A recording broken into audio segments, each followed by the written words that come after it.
नमस्कार, आइए शुरू करते हैं आज की कहानी। निवाला पिछली रात बड़ी बेचैनी से कटी।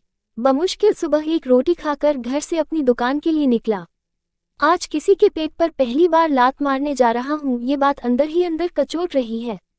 जिंदगी में यही फलसफा रहा मेरा कि अपने आसपास किसी को रोटी के लिए तरसना ना पड़े, पर इस विकट काल में अपने पेट पर ही आन पड़ी है। 2 साल पहले ही अपनी सारी जमा पूंजी लगाकर कपड़े का शोरूम खोला था, मगर दुकान के सामान की बिक्री अब आधी हो गई है। अपनी ही कपड़े की दुकान में 2 लड़के और 2 लड़कियों को रखा है। मैंने ग्राहकों को कपड़े दिखाने के लिए लेडीज डिपार्टमेंट की दोनों लड़कियों को निकाल नहीं सकता। एक तो कपड़ों की बिक्री उन्हीं की ज्यादा है, दूसरे वो दोनों बहुत गरीब है। 2 लड़कों में से एक पुराना है और वो घर में इकलौता कमाने वाला है। जो नया वाला लड़का है दीपक, मैंने विचार उसी पर किया है। शायद उसका एक भाई भी है जो अच्छी जगह नौकरी करता है और वो खुद तेजतर्रार और हंसमुख भी है, उसे कहीं और भी काम मिल सकता है। पिछले 7 महीनों में मैं बिल्कुल टूट चुका हूँ। स्थिति को देखते हुए एक वकर कम करना मेरी मजबूरी है। यही सब सोचता दुकान पर पहुंचा। चारों आ चुके थे। मैंने चारों को बुलाया और बड़ी उदास हो बोल पड़ा, देखो, दुकान की अभी की स्थिति तुम सबको पता है। मैं तुम सबको काम पर नहीं रख सकता।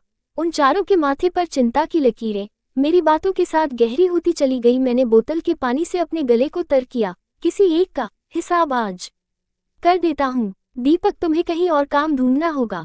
जी अंकल जी। मैंने उसे पहली बार इतना उदास देखा। बाकियों के चेहरे पर भी कोई खास प्रसन्नता नहीं थी। एक लड़की जो शायद उसी के मोहल्ले से आती है, कुछ कहते कहते रुक गई। क्या बात है बेटी, तुम कुछ कह रही थी? जी अंकल जी, इसके भाई का भी काम कुछ 1 महीने पहले छूट गया है और इसकी मम्मी बीमार रहती है। मेरी नज़र दीपक के चेहरे पर गई। आंखों में जिम्मेदारी के आंसू थे जो वो अपने हंसमुख चेहरे से छुपा रहा था। मैं कुछ बोलता कि तभी एक और दूसरी लड़की बोल पड़ी, अंकल जी, बुरा ना माने तो एक बात बोलूं? हाँ हाँ बेटा बोलो ना, किसी को निकालने से अच्छा है हमारे पैसे कम कर दो। 12,000 की जगह 9,000 कर दो आप।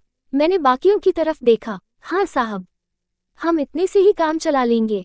बच्चों ने मेरी परेशानी को आपस में बांटने का सोच मेरे मन के बोझ को कम जरूर कर दिया था, पर तुम लोगों को ये कम तो नहीं पड़ेगा ना? नहीं साहब, कोई साथी भूखा रहे इससे अच्छा है हम सब अपना निवाला थोड़ा कम कर दें।